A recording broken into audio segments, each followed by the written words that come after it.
ಸುಮಾರು 2 ವಾರ ಹಿಂದೆ ಒಬ್ಬ ಲೋಕನಾಥ್ ಅಂತ ಕಂಪ್ಲೇಂಟ್ ಬಂದು ನಮಗೆ ಒಂದು ಕಂಪ್ಲೇಂಟ್ ಕೊಟ್ಟಿದ್ದು. ಆ ಕಂಪ್ಲೇಂಟ್ ಪ್ರಕಾರ ಸಮಾಜ ಸೇವಾ ಸಹಕಾರಿ ಸಂಘ ಬಂಟ್ವಾಲ್ ಅವ್ರದ್ದು ಪಡಿಲ್ ಬ್ರಾಂಚಲ್ಲಿ ಒಂದು ಚೀಟಿಂಗ್ ಆಗಿದೆ ಅಂತ ಅವರು ನಮಗೆ ಕಂಪ್ಲೇಂಟ್ ಕೊಟ್ಟರು. ಸೊ ನಂತರ ನಾವು ಅವರಿಗೆ ನಮ್ಮ ಮಂಗಳೂರು ಸಿಟಿ ಸೈಬರ್ ಮತ್ತು ಎಕನಾಮಿಕ್ ಅಫೆನ್ಸ್ನ ಸ್ಟೇಷನ್ಗೆ ರೆಫರ್ ಮಾಡಿದ್ದೀವಿ. ಸೊ ಆ ಕಂಪ್ಲೇಂಟ್ದು ಸಾರಾಂಶ ಏನಂದರೆ ದಟ್ ಕಳೆದ ವರ್ಷ ನವಂಬರ್ ತಿಂಗಳು ಮತ್ತು ಈ ವರ್ಷ ಇದು ಫೆಬ್ರವರಿ ತಿಂಗಳಿಗೆ 3 ತಿಂಗಳು ಅವಧಿಯಲ್ಲಿ ಒಬ್ಬ ಅಬೂಬಕರ್ ಸಿದ್ದಿಕಿ ಮತ್ತು ರೋಶಿನಿ ವಿವಿ ಇಬ್ಬರು ಸೇರಿ ಪಡಿಲ್ ಬ್ರಾಂಚಲ್ಲಿ ಸುಮಾರು ಒಂದು 2 ಕೋಟಿಗಿಂತ ಹೆಚ್ಚು ಚಿನ್ನಾಭರಣಕ್ಕೆ ಅಲ್ಲಿ ಪ್ಲೇಜ್ ಇಟ್ಕೊಂಡು 1.25 ಕೋಟಿ ಲೋನ್ ತೊಗೊಂಡಿದ್ದಾರೆ. ಬಟ್ ಅದರಲ್ಲಿ ಈ 2 ಕೋಟಿ ಮೇಲೆದು ಇದು ಚಿನ್ನಾಭರಣ ಅದು ಎಲ್ಲ ಡೂಪ್ಲಿಕೇಟ್ ಅಂತ.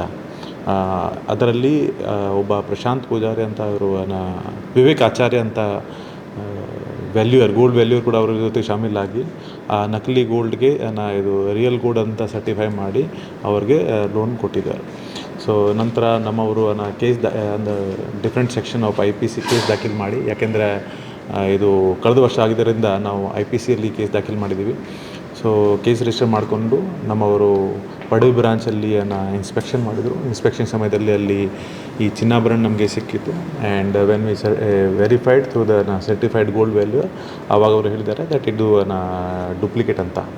ಸೊ ನಂತರ ನಾವು ಈ ಕೇಸಲ್ಲಿ ಗೋಲ್ಡ್ ವ್ಯಾಲ್ಯೂಯರ್ ಆಚಾರ್ಯ ಅವರಿಗೆ ಅರೆಸ್ಟ್ ಮಾಡಿದ್ದೀವಿ. ಮತ್ತು ಈ ಕೇಸ್ದು accused main A1 and A2 Abubakar Siddiqui ಮತ್ತು ರೋಶಿನಿ ವಿ ಅವರು ಎಬ್ಸ್ಕಾಂಡಿಂಗ್ ಇದ್ದಾರೆ, ಅವ್ರಿಗೆ ಕೂಡ ನಾವು ಹುಡುಕ್ತಾ ಇದ್ದೀವಿ. ಜೊತೆಗೆ ಇದೇ ಕೇಸಲ್ಲಿ ಆ ಬ್ರಾಂಚ್ ಮ್ಯಾನೇಜರ್ ಮತ್ತು ಪ್ರೆಸಿಡೆಂಟ್ ಮೇಲೆ ಕೂಡ ಆಪಾದನೆ ಬಂದಿದೆ ದಟ್ ಅವರು ಈ ಕೇಸಲ್ಲಿ ಅವರಿಗೆ ಸಹಯೋಗ ಮಾಡಿದ್ದಾರೆ ಅಂತ. ಅದು ಕೂಡ ನಾವೀಗ ವೆರಿಫೈ ಮಾಡ್ತಾ ಇದ್ದೀವಿ. ಸುದ್ದಿ ಚಾನಲ್, ಕ್ಷಣ ಕ್ಷಣದ ಸುದ್ದಿಗಾಗಿ. That's my gadget. Let's go have some fun then.